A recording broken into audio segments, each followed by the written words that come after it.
Good morning student. मैं रवि कुमार एक बार फिर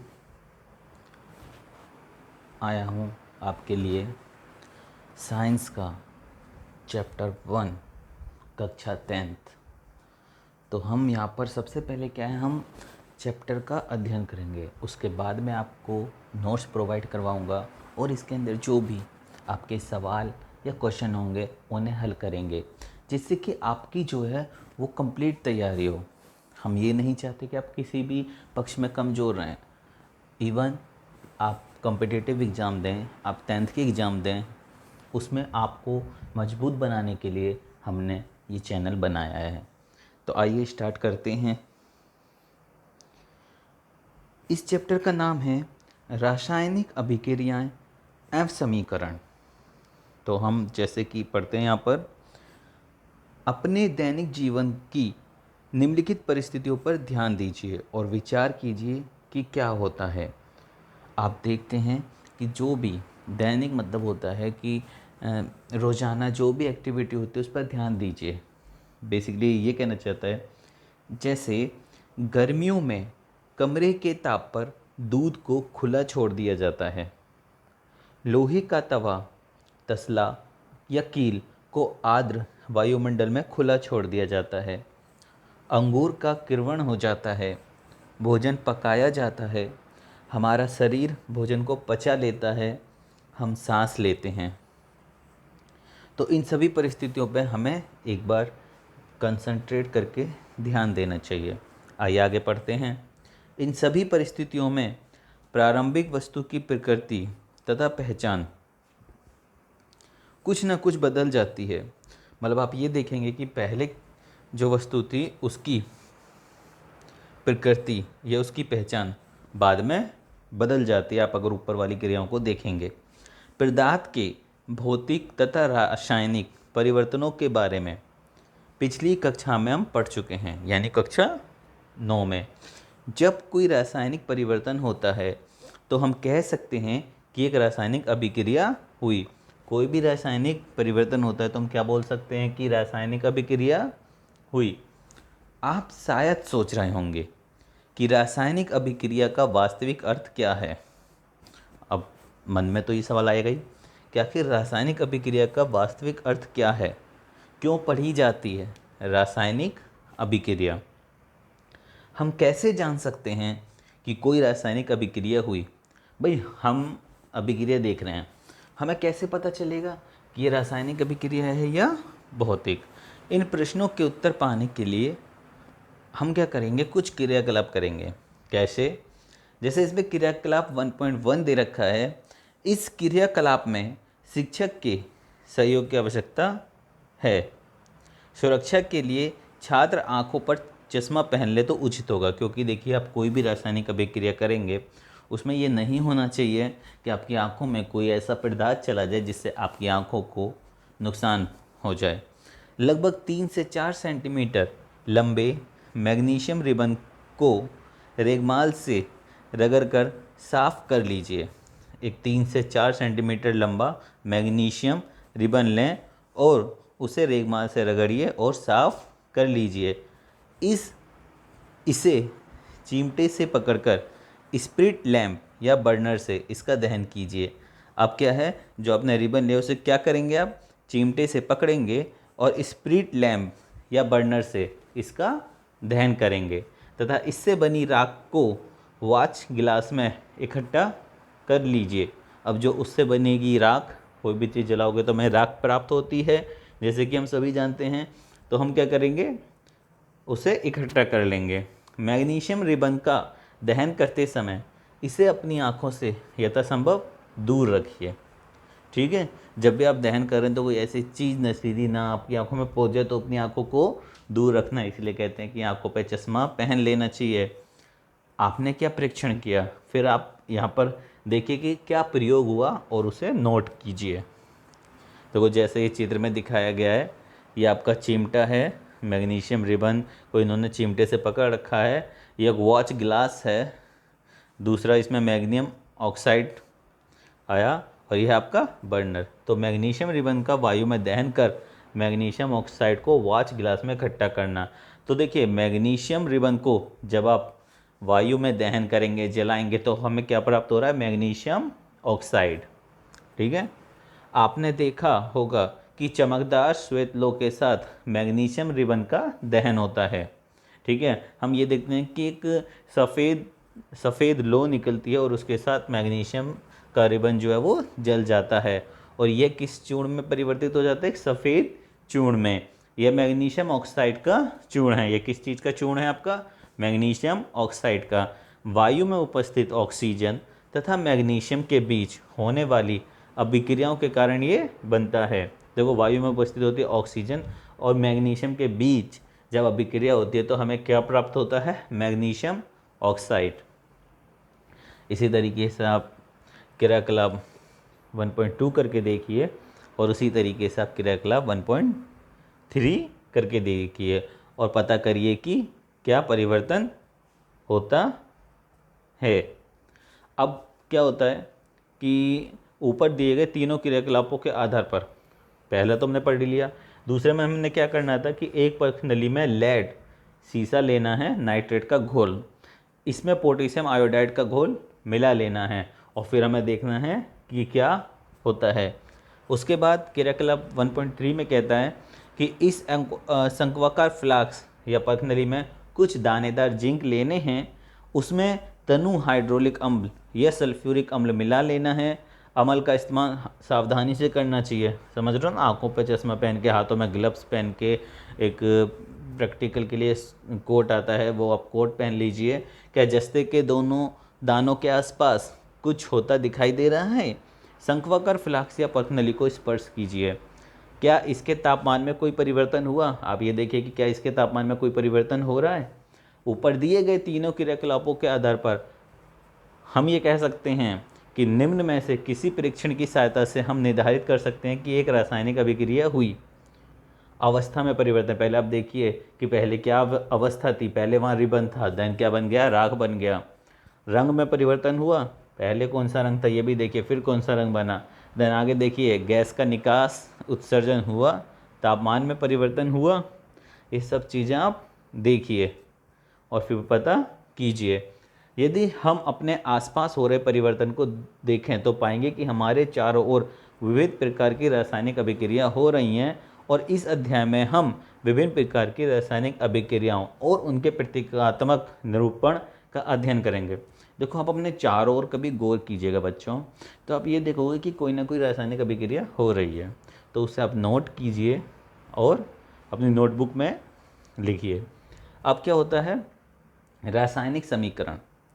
तो क्रियाकलाप 1.1 का विवरण, जब ऑक्सीजन की उपस्थिति में मैग्नीशियम रिबन का दहन होता है। देखो जब ऑक्सीजन होती है और उसकी उपस्थिति में हम क्या करते हैं? मैग्नीशियम रिबन को जलाते हैं तो मैग्नीशियम ऑक्साइड में परिवर्तित हो जाता है।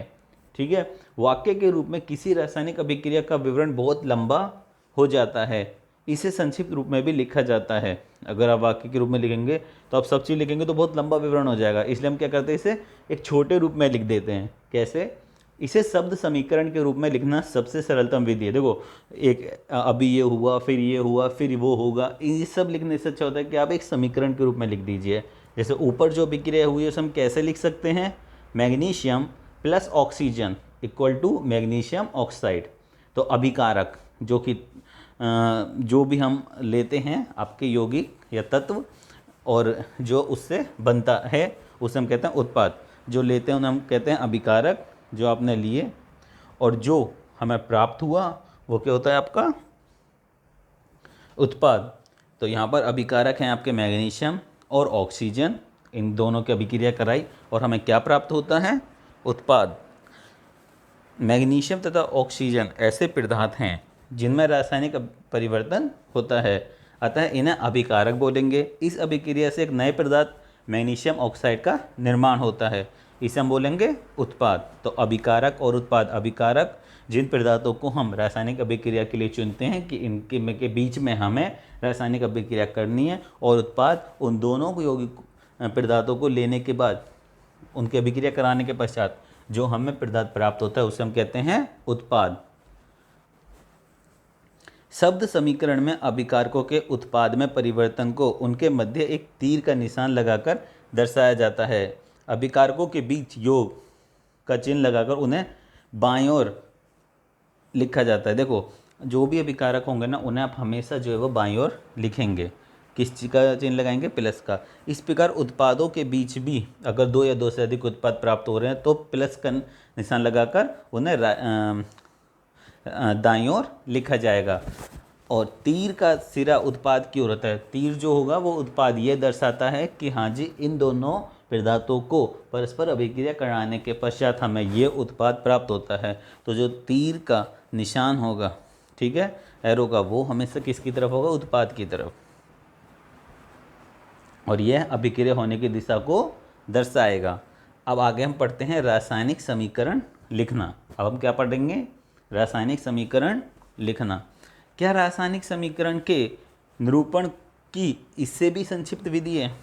क्या आप ये बताइए कि जो आपने सरलतम अभी एक समीकरण लिखी, क्या उससे भी कोई संक्षिप्त विधि है? अभी शब्दों की जगह रासायनिक सूत्र का उपयोग करके रासायनिक समीकरण को अधिक संक्षिप्त तथा उपयोगी बनाया जा सकता है। मतलब वो ही हमसे कहना चाह रहा है कि आप, हाँ, तो हम यहाँ पढ़ रहे थे कि क्या इससे भी छोटा रूप हो सकता है कि हम उनके नाम ना लिखें और समीकरण को दिखा दें? तो जी यस, रासायनिक समीकरण किसी रासायनिक अभिक्रिया को दर्शाता है। यदि आप मैग्नीशियम ऑक्सीजन तथा मैग्नीशियम ऑक्साइड के सूत्रों का स्मरण करें तो उपरोक्त शब्द समीकरण को इस प्रकार लिखा जा सकता है। मतलब हम क्या कर रहे हैं? अब नाम नहीं लिख रहे हैं, हम उसके सूत्र लिख रहे हैं। जैसे मैग्नीशियम को क्या लिखेंगे? Mg, ऑक्सीजन को O2, और हमें उत्पाद जो बना है वो हमारा बना है मैग्नीशियम ऑक्साइड, तो उसे हम कहेंगे MgO। अब तीर के निशान के बाईं ओर और दाईं ओर के तत्वों के परमाणु की संख्या की गिनती कर उनकी तुलना कीजिए। आपको ये भी ध्यान रखना है कि दोनों तरफ के जो परमाणु की संख्या है वो इक्वल होनी चाहिए और आपको एक गिनती करनी होगी। जैसे यहाँ आप देखते हो मैग्नीशियम एक परमाणु है, लेफ्ट हैंड साइड भी और राइट हैंड साइड भी, और ऑक्सीजन के दो परमाणु हैं। तो यहाँ पर आपको क्या करना पड़ेगा? यहाँ पर आपको इस समीकरण को संतुलित करना पड़ेगा। अगर ये संतुलित है, दोनों तरफ बराबर हैं दोनों के, तो ठीक है, और अगर नहीं है तो आपको संतुलित करना पड़ेगा। वो संतुलित कैसे करते हैं वो हम आगे पढ़ेंगे। क्या दोनों ओर तत्वों के परमाणु की संख्या समान है? यदि है तो समीकरण संतुलित है, यदि नहीं है तो समीकरण असंतुलित है, क्योंकि समीकरण के दोनों ओर का जो द्रव्यमान है वो बराबर नहीं है। किसी अभिक्रिया का ऐसा रासायनिक समीकरण ढांचा रासायनिक समीकरण कहलाता है। इस प्रकार समीकरण मैग्नीशियम के वायु में जलने का ढांचा समीकरण है। अब आगे पढ़िए संतुलित रासायनिक समीकरण का महत्व। अब हम कहेंगे कि आखिर जो समीकरण हैं उनको संतुलित क्यों किया जाता है, उसका क्या महत्व होता है, आखिर क्यों करना जरूरी है। तो आइए पढ़ते हैं। देखो, संतुलित तो भाई होनी चाहिए। अगर संतुलित नहीं होगा, चाहे वो इंसान हो, आपका पेट हो, तो आप नहीं हो पाएंगे, ठीक। इसलिए समीकरण का भी संतुलित होना जरूरी है। तो आइए आगे हम पढ़ते हैं। आपको द्रव्यमान के संरक्षण का नियम स्मरण होगा, जिसका आपने 9वीं कक्षा में अध्ययन किया था। किसी भी रासायनिक अभिक्रिया में द्रव्यमान का ना तो निर्माण होता है और ना ही विनाश। हम सब जानते हैं द्रव्यमान संरक्षण का नियम क्या होता है कि कोई भी रासायनिक अभिक्रिया हो, उसमें जो द्रव्यमान है उसका ना तो सर्जन होगा और ना ही उसका विनाश होगा, ना ही तो बढ़ेगा ना ही घटेगा। अर्थात किसी भी रासायनिक अभिक्रिया के उत्पाद तत्वों का कुल द्रव्यमान अभिकारक तत्वों के कुल द्रव्यमान के बराबर होता है। देखिए, आपने जो भी अभिकारक लिए हैं उनका कुल द्रव्यमान, जो भी उत्पाद आपको प्राप्त हो रहे हैं उसके कुल द्रव्यमान के हमेशा बराबर रहेगा, ठीक है। दूसरे शब्दों में रासायनिक अभिक्रिया के पहले एवं उसके पश्चात प्रत्येक तत्व के परमाणु की संख्या समान रहती है। दूसरे शब्दों में हम कह सकते हैं जो रासायनिक अभिक्रिया है उसका जो पहला है एवं उसके पश्चात प्रत्येक तत्व के परमाणु की संख्या क्या रहेगी? समान। इसलिए हम कंकाली समीकरण को संतुलित करना आवश्यक होता है। जो भी हमें समीकरण प्राप्त होती है, हमें पहले ये देखना है कि वो संतुलित है, और अगर नहीं है तो उसे संतुलित करना जरूरी है। क्या रासायनिक समीकरण 1.2 संतुलित है? आइए हम रासायनिक समीकरण को चरणबद्ध संतुलित करना सीखते हैं। तो देखिए यहाँ पर आप, सबसे पहले हमने लिखा जिंक प्लस सल्फ्यूरिक अम्ल, तो हमें क्या प्राप्त हुआ? जिंक सल्फेट और हाइड्रोजन। ठीक है, अब इसे हम सूत्र में देखेंगे कि कैसे लिखना है। तो देखिए बच्चों, जिंक को क्या बोलते हैं? Zn। किससे प्रदर्शित करते हैं? Zn से। और सल्फ्यूरिक अम्ल को प्रदर्शित करते हैं हम H2SO4 से। ठीक है, तो हमें क्या प्राप्त होगा? Zinc sulphate. ठीक है, जिंक सल्फेट क्या होता है? ZnSO4। और प्लस हमें क्या प्राप्त होगी? Hydrogen H2।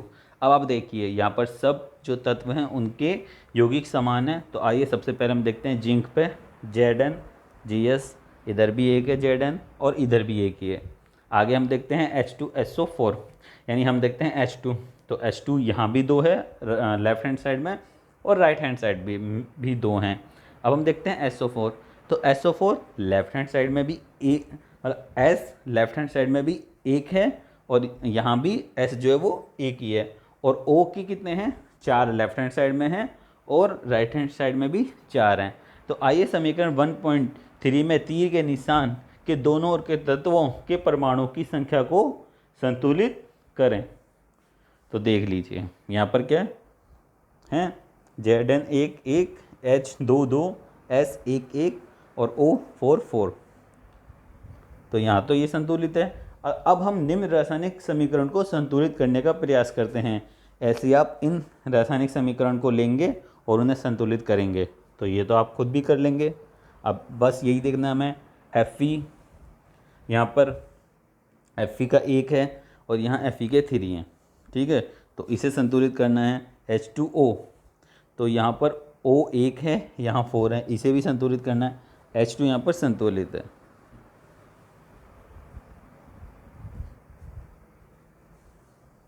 ठीक है, तो हम चरण 3 में देखिए कि अभिकारकों में 1H2O में हम क्या करेंगे? 1 × 4, और उत्पाद में 4 Fe3O4। तो जब हम इसे संतुलित करेंगे तो हमें क्या प्राप्त हो जाएगी? ये समीकरण प्राप्त हो जाएगी। ये अभी आंशिक रूप से, पूर्ण रूप से नहीं है। पूर्ण रूप से संतुलित तभी होगी जब ये कंप्लीट आपके दोनों तरफ के जो यौगिक होंगे वो बराबर होंगे। तो हम इस तरीके से मल्टीप्लाई करके उन्हें संतुलित करते जाएंगे। तो अंत में हमारे पास क्या आएगी? ये समीकरण आएगी आपकी 3Fe + 4H2O = Fe3O4 + 4H2। तो इस तरीके से क्या है, ये समीकरण धीरे धीरे संतुलित हो जाएगी। अब इन्होंने कैसे करी है आप एक बार देखिए। पहले हमारे पास ये थे, इन्होंने लिख लिए जो जो हमारे पास आ रहे हैं। प्रारंभ में इन्होंने क्या करा कि अभिकारकों में 1H2O लिया और उत्पादों में 4E3O4। ठीक है, तो संतुलित करने के लिए इन्होंने क्या करा? ये 1 × 4, इसमें इन्होंने 4 से मल्टीप्लाई कर दी और उत्पाद में भी 4 यहाँ आ गया। तो हमें क्या प्राप्त होगा कि Fe + 4H2O और Fe3O4 + H2। अब आगे आप देखेंगे, अब प्रारंभ में अब क्या था? जो भी लिया वो 8 4H2O और उत्पाद में 2H2, यानी यहाँ पर 8 ले लिया और यहाँ इन्होंने ले लिया 2 और ले लिया। तभी ये इस तरीके से आपका बन गया Fe + 4H2O = Fe3O4 + 4H2। Last में इसी तरीके से मल्टीप्लाई करते गए और लास्ट में इन्हें समीकरण प्राप्त हो गई। इसे हम आगे अच्छे से और समझेंगे। अभी केवल हम चैप्टर की रीडिंग कर रहे हैं।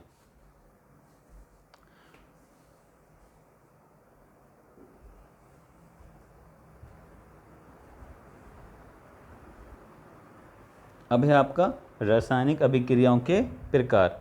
तो कक्षा 9 में हम अध्ययन कर चुके हैं कि रासायनिक क्रिया के समय किसी एक तत्व का परमाणु दूसरे तत्व के परमाणु में नहीं बदलता।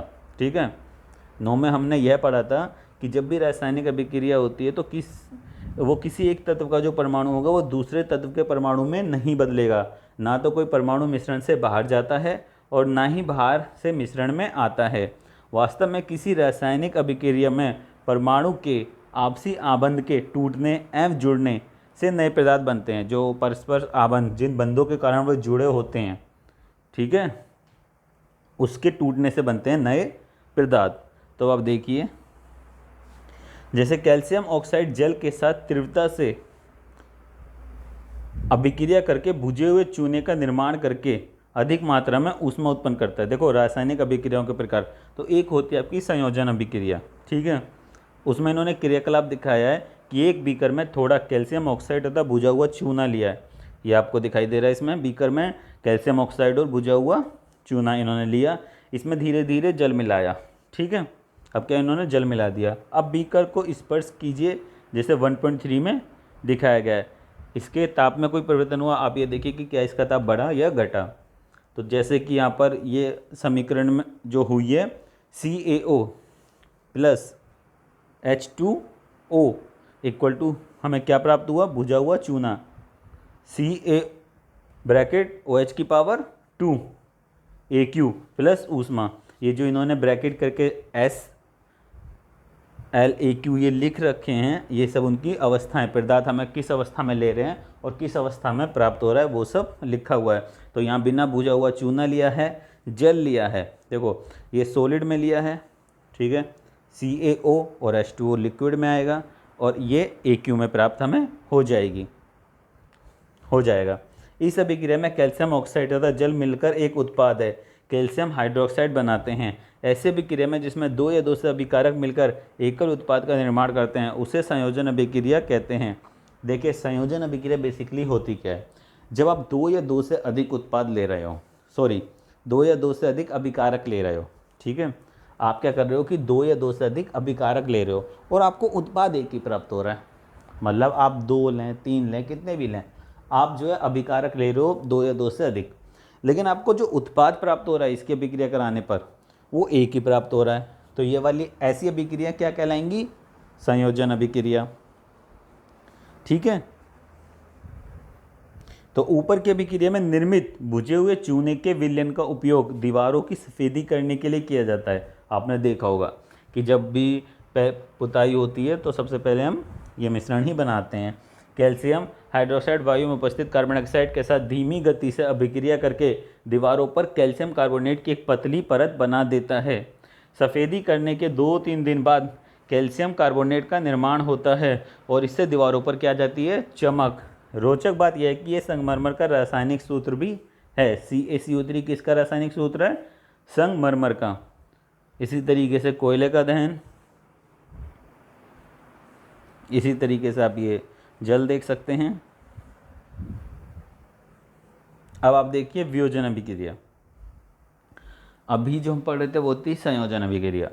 अभिक्रियाओं के प्रकार अभी हमने दूसरा पढ़ रहे हैं, वियोजन अभिक्रिया, जिसे हम अपघटन अभिक्रिया भी कहते हैं। इसमें इन्होंने क्या लिया, एक सूक्ष्म क्वथ नली में 2 ग्राम फेरस सल्फेट के क्रिस्टल लिए, ठीक है, जैसे ये दिखाया गया है, क्वथ नली दिखाई गई है, फेरस सल्फेट क्रिस्टल दिखाए गए हैं। फेरस सल्फेट के क्रिस्टल के रंग पर ध्यान दीजिए, ठीक है। क्वथन नली का बर्नर या स्प्रिट लैम्प का ज्वाला पर गर्म कीजिए, जैसा कि चित्र 1.4 में दिखाया गया है। गर्म करने के पश्चात क्रिस्टल के रंग को देखिए। आप देखिए कि क्रिस्टल का रंग चेंज हुआ या वही रहा। तो ये सब में धीरे धीरे देखना होता है जब हम कोई भी अभिक्रिया करते हैं। क्या आपने ध्यान दिया कि फेरस सल्फेट क्रिस्टल के हरे रंग में परिवर्तन हुआ? सल्फर के दहन से उत्पन्न इस अभिलाक्षणिक गंध को भी आप सूंघ सकते हैं। जब दहन होगा सल्फर का तो एक गंध आएगी विशिष्ट, उस गंध को भी आप सूंघ सकते हैं। और हरे रंग में परिवर्तन हुआ ये भी आप देख सकते हैं। तो क्या अभिक्रिया हुई, 2FeSO4 equal to Fe2O3 plus SO2 plus SO3। आप देख सकते हैं कि इस अभिक्रिया में एकल अभिकर्मक टूटकर छोटे छोटे उत्पाद प्रदान करते हैं। इसमें क्या हो रहा है कि तो यहाँ क्या हो रहा है कि एकल अभिकर्मक टूट रहा है, जैसे FeSO4 है ना, और ये क्या अभिकारक, तो यहाँ पर एक ही है हमारे पास, वो टूटता है और 3 नए उत्पाद हमें बना के दे देता है। तो यह एक वियोजन अभिक्रिया है जहाँ पर अभिकारक तो एक ही हो लेकिन उससे उत्पाद 2 या 2 से अधिक प्राप्त हो रहे हो, तो आप उसे क्या बोलेंगे? वियोजन अभिक्रिया। गर्म करने पर फेरस सल्फेट FeSO4.7H2O का क्रिस्टल जल त्याग देता है और क्रिस्टल का रंग बदल जाता है। इसके उपरांत यह फेरिक ऑक्साइड में परिवर्तित हो जाता है और सल्फर डाइऑक्साइड तथा सल्फर ट्राइऑक्साइड में वियोजित हो जाता है। ठीक है, फेरिक ऑक्साइड ठोस है जबकि SO2 और SO3 गैस हैं। उत्पाद ऊष्मा देने पर कैल्शियम कार्बोनेट को कैल्शियम ऑक्साइड तथा कार्बन डाइऑक्साइड में वियोजित होना एक प्रमुख वियोजन अभिक्रिया है जिसका उपयोग कहाँ पर होता है? उद्योगों में। देखो CaCO3 जो कि सॉलिड अवस्था में थी तो इसलिए ऊष्मा दी तो हमें क्या प्राप्त हुआ? CaO वो सॉलिड अवस्था में प्राप्त हुआ प्लस CO2 जो कि कार्बन डाइऑक्साइड है वो गैस अवस्था में प्राप्त हुई। तो इस तरीके से आप क्रियाकलाप करके देख लेंगे। एक आगे भी दे रखा है, ये क्रियाकलाप 1.6 भी देखेंगे। तो इसमें भी जब लेड नाइट्रेट को तापमान दिया जाएगा तो लेड ऑक्साइड, नाइट्रोजन डाइऑक्साइड और ऑक्सीजन प्राप्त होगी। तो इस तरीके से आप ये प्रयोग करके देख सकते हैं प्रयोगशाला में। अब है आपका तीसरी अभिक्रिया आती है आपकी विस्थापन अभिक्रिया। संयोजन, वियोजन और तीसरे में पढ़ने जा रहे हैं विस्थापन अभिक्रिया। इसमें भी एक क्रियाकलाप दे रखा है इन्होंने कि लोहे की 3 कील लीजिए और उन्हें रेगमाल से रगड़कर साफ कर लीजिए। ठीक है, A तथा B से चिन्हित की गई 2 परखनली भी इसमें लेनी है। ठीक है, और प्रत्येक परखनली में हम क्या करेंगे? 10 ml कॉपर सल्फेट का विलयन ले लेंगे। 2 किलो को धागे से बांधकर सावधानी पूर्वक परखनली के कॉपर सल्फेट के विलयन में लगभग 20 मिनट तक डुबोकर रखेंगे जैसे उन्होंने कर रखा है। तुलना करने के लिए कील को अलग लेंगे। ठीक है, अब 20 मिनट पश्चात दोनों कीलों को कॉपर सल्फेट के विलयन से बाहर निकाल देंगे। परखनली A और B में कॉपर सल्फेट के विलयन के नीले रंग की तीव्रता की तुलना करेंगे। जो दोनों लिस्ट में A और B में नीला रंग की तुलना करेंगे। कॉपर सल्फेट के विलयन में डूबी कीलों के रंग की तुलना बाहर रखी कील से कीजिए जो बाहर आपने रख रखी है। देखो ये लोहे की कील और यह कॉपर सल्फेट विलयन के बाहर से निकाली गई लोहे की कील। पर अब यहाँ आपने देखा कि कॉपर सल्फेट का विलयन परखनली A में है और यहाँ आपने देखा परखनली, ये परखनली स्टैंड है और अभिक्रिया मिश्रण कौन सा है आपका? परखनली B। तो आप क्या देखते हैं कि लोहे की कील का रंग भूरा क्यों हो गया और कॉपर सल्फेट के विलयन का नीला रंग मलिन क्यों पड़ गया? तो ये एक अभिक्रिया हुई Fe जो कि सॉलिड अवस्था में है plus CuSO4 equal to FeSO4 plus Cu copper sulphate, और कॉपर सल्फेट हमें सॉलिड अवस्था में प्राप्त हुआ। इस अभिक्रिया में लोहे ने दूसरे तत्व कॉपर को कॉपर सल्फेट के विलयन से विस्थापित कर दिया, या हम कह सकते हैं इसे हटा दिया। देख सकते हैं आप, इस अभिक्रिया को विस्थापन अभिक्रिया कहते हैं। इस अभिक्रिया में क्या हुआ? लोहे ने दूसरे तत्व कॉपर सल्फेट के विलयन से विस्थापित कर दिया। आयरन ने क्या करा? कॉपर सल्फेट विलयन से कॉपर को हटा दिया, मतलब विस्थापित कर दिया और खुद आ गया, और जो कॉपर है हमें वो अलग प्राप्त हो गया। इसी तरीके से विस्थापन अभिक्रिया के अलग उदाहरण देखेंगे तो Zn प्लस CuSO4, तो ये क्या करेगा? कॉपर सल्फेट के विलयन से कॉपर को हटा देगा और Zn सल्फेट के साथ अभिक्रिया कर लेगा, ZnSO4 जिंक सल्फेट बना देगा और कॉपर अलग हो जाएगा। जिंक तथा लेड कॉपर की अपेक्षा अधिक क्रियाशील तत्व हैं, वे कॉपर को उसके यौगिक से विस्थापित कर देते हैं। देखो विस्थापन तभी होगा तब जो यौगिक जो कि आपका पदार्थ है, ठीक है, जो भी आपका तत्व है वो अभिक्रिया कर रहा है वो उससे अधिक क्रियाशील है। यहाँ पर जिंक और लेड जो थे वो कॉपर से अधिक क्रियाशील थे, इसलिए उन्होंने सल्फेट के विलयन से कॉपर को हटा दिया। अगर कम क्रियाशील होते तो नहीं हटा पाते। अब होता है आपका द्विविस्थापन क्रिया। इसके लिए हम क्या करेंगे? एक परखनली में 3 ml सोडियम सल्फेट का विलयन लेंगे, ठीक है, जैसे कि लिया गया है। एक अन्य परखनली में 3 ml बेरियम क्लोराइड भी लेंगे। अब दोनों विलयनों को मिला देंगे, फिर देखेंगे क्या हुआ। ये द्विविस्थापन अभिक्रिया है। इसमें हम देखते हैं कि सफ़ेद रंग के एक पदार्थ का निर्माण होता है जो जल में अविलय है। अविलय मतलब विलय नहीं होता। इस अविलय पदार्थ का अवक्षेप कहते हैं। जो पदार्थ जल में विलय ना हो उसे अविलय कहेंगे, और उस अविलय पदार्थ को क्या बोलेंगे? अवक्षेप। जिस अभिक्रिया में अवक्षेप का निर्माण होता है उसे अवक्षेपण अभिक्रिया कहते हैं। कोई आप अभिक्रिया कर रहे हैं और उसमें अवक्षेप का निर्माण होता है तो उसे हम क्या बोलेंगे? अवक्षेपण अभिक्रिया। जैसे Na2SO4 सोडियम सल्फेट को हम बेरियम क्लोराइड के साथ अभिक्रिया करते हैं तो हमें क्या प्राप्त होएगा? बेरियम जो है वो सल्फेट के साथ क्रिया करके बेरियम सल्फेट बना देगा, और सोडियम जो है वो क्लोराइड के साथ अभिक्रिया करके सोडियम क्लोराइड बना लेगा।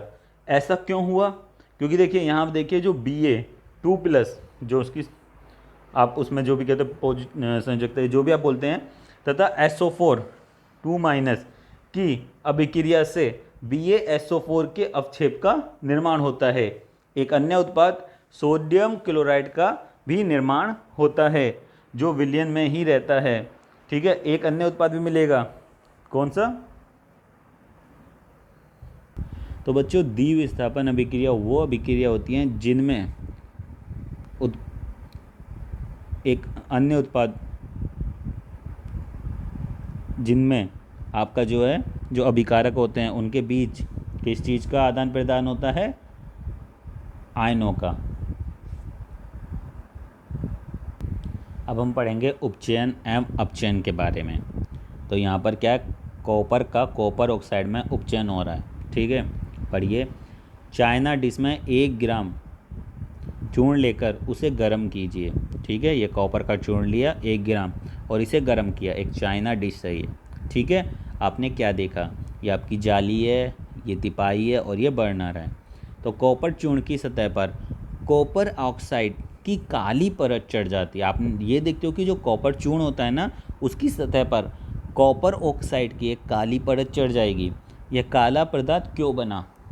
ठीक है, यह कॉपर ऑक्साइड कॉपर में ऑक्सीजन के योग से बना है। क्या है ये? यह कॉपर ऑक्साइड कॉपर में ऑक्सीजन के योग से बना है। जो यहाँ कॉपर ऑक्साइड जो बना है वो आपके कॉपर ऑक्साइड कॉपर में ऑक्सीजन के योग करके, मतलब अभिकारक कहते हैं कॉपर और ऑक्सीजन, और उत्पाद हमें प्राप्त हुआ कॉपर ऑक्साइड। ठीक है, जब उसे तापमान दिया, यदि इस गर्म पदार्थ के ऊपर हाइड्रोजन गैस प्रभावित की जाए तो सतह की काली परत भूरे रंग की हो जाती है। अब काली थी, अब हमने क्या करा? इस पर हाइड्रोजन गैस डाल दी तो इसमें क्या होगा? ये भूरे रंग की हो जाएगी, क्योंकि इस स्थिति में विपरीत अभिक्रिया संपन्न होती है तथा कॉपर प्राप्त होता है। पहले हमने कॉपर से ऑक्सीजन की अभिक्रिया कराई तो हमें कॉपर ऑक्साइड प्राप्त हुआ। फिर हमने कॉपर ऑक्साइड की हाइड्रोजन से अभिक्रिया प्राप्त करवाई तो विपरीत अभिक्रिया में हमें क्या प्राप्त हुआ? Copper plus hydrogen. तो हमें वापस क्या प्राप्त हो गया? हमें कॉपर। अभिक्रिया के समय जब किसी पदार्थ में ऑक्सीजन की वृद्धि होती है तो कहते हैं कि उसका उपचयन हुआ है। देखिए, आप अभिक्रिया करा रहे हो और जो हमें उत्पाद प्राप्त हो रहा है उसमें ऑक्सीजन की वृद्धि हो रही है। ठीक है, ठीक है, वो कह रहा है जब किसी पदार्थ में ऑक्सीजन की वृद्धि होती है। ठीक है, तो आप ये देखिए कि जब कोई पदार्थ की आप अभिक्रिया कर रहे हो तो इसमें ऑक्सीजन की वृद्धि हो रही है तो हम उसे क्या बोलेंगे? कि भाई उपचयन हो गया। और तथा जब अभिक्रिया में किसी पदार्थ में ऑक्सीजन का ह्रास हुआ तो हम क्या बोलेंगे? तो हम ये कहेंगे कि उसका अपचयन हुआ। देखो, बस आप इतना ध्यान रखिए, ऑक्सीजन की वृद्धि उपचयन, ऑक्सीजन का ह्रास अपचयन। अब अभिक्रिया 1.29 में कॉपर ऑक्साइड में ऑक्सीजन का ह्रास हो रहा है, इसलिए यह अपचयित हुआ। हाइड्रोजन में ऑक्सीजन की वृद्धि हो रही है, इसलिए यह उपचयित हुआ। देखो, कॉपर ऑक्साइड में क्या हुआ? कॉपर निकल गया, ऑक्सीजन चली गई, ऑक्सीजन का ह्रास हो गया इसमें से कॉपर ऑक्साइड में, तो यहाँ क्या हुआ? अपचयन। और यहाँ पर हाइड्रोजन में क्या हुआ? आपका ऑक्सीजन की वृद्धि हो गई तो यहाँ क्या हुआ? उपचयन। जिसके पास ऑक्सीजन आई वो उपचयन, जिससे के पास से ऑक्सीजन गई वो अपचयन। इसी तरीके से आप ये कुछ अन्य उदाहरण भी देख सकते हैं। अब हम देखेंगे कि क्या आप दैनिक जीवन में उपचयन अभिक्रिया के प्रभावों को देखा है? क्या आपने देखा है उपचयन अभिक्रिया दैनिक जीवन में आप ये कामों में कभी हुई? तो आइए हम इसके बारे में पढ़ लेते हैं, इसमें क्या बात है। संक्षारण, आपने अवश्य देखा होगा कि लोहे की बनी नई वस्तुएं चमकीली होती हैं, लेकिन कुछ समय पश्चात उन पर लालिमा युक्त भूरे रंग की परत चढ़ जाती है। आप भाई साहब कोई लोहे की नई चीज़ लाओ तो वो चमकीली होगी, लेकिन कुछ समय बाद क्या होगा कि उस पर भूरी परत जम जाएगी। प्राय इस प्रक्रिया को लोहे पर जंग लगना बोलते हैं। वैसे हम बोलते हैं कि भाई लोहे पर इस पर तो लोहे के पाइप पे या किसी पे भी कोई भी चीज़ जो आप लाए हो उस पर जंग लग गई है। कुछ अन्य धातुओं में भी ऐसा ही परिवर्तन होता है। कुछ अन्य धातु भी होती हैं जिनमें भी ऐसा परिवर्तन हम देखने को मिल सकता है। क्या आपने चांदी तथा तांबे पर चढ़ने वाली परत के रंग पर ध्यान दिया? क्या आपने कभी ध्यान दिया जो चांदी और तांबे पर चढ़ती है?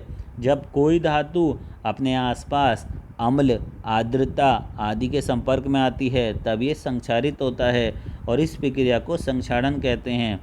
जब कोई धातु जो होती है वो अपने आसपास अम्ल, आर्द्रता आदि के संपर्क में आती है तब ये संक्षारित होती है और इस प्रक्रिया को संक्षारण कहते हैं। चांदी के ऊपर काली परत व तांबे के ऊपर हरी परत का चढ़ना संक्षारण ही कहलाता है। तो आप समझ गए ही संक्षारण क्या होता है।